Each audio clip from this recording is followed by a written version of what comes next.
All right, we're going to talk about Japan today. Now, starting out, Japan was very isolated during the Japanese shogunate. They had isolated to sort of protect themselves because they saw what Europeans had done in the Philippines at conquering them.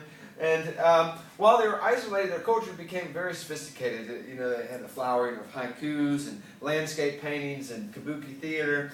But eventually, the Japanese, as they were isolated, started to fall behind the advancements of the Europeans. And one day, Commodore Matthew Perry from the U.S. showed up on the coast of Japan in a steamboat. Here you can kind of see this Japanese painting of a steamboat. Here's him coming on the shore.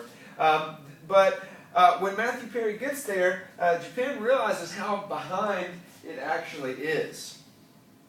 And so they start to try to make some changes, which is called the Meiji Restoration.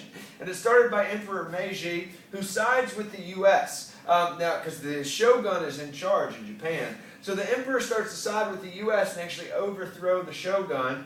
And then Emperor Meiji tries to westernize the country, bringing in sort of Western culture, European and U.S. culture. They industrialize and they militarize, so developing a very large military and using the weapons that Europeans had been developing. And to be able to do this, they signed something called the Treaty of Kanagawa. And this basically opens up trade with Europe. It sort of reverses the national seclusion policy and starts to bring about the advancement in Japan.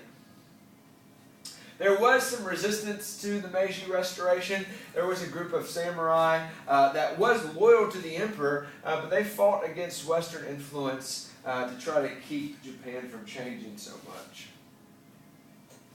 But after Japan becomes strong, they sort of gain all this knowledge from Europeans that had been brought in. Then they're going to kick the Europeans and the Americans out. And they're going to start conquering territory of their own. So here you can see Japan. They conquer Korea, parts of China, Manchuria, and then a lot of islands out in the Pacific as well. And so Japan is going to go from being a very isolated, unadvanced civilization, and after they industrialize, militarize, and westernize, they are going to become quite an imperialistic power themselves.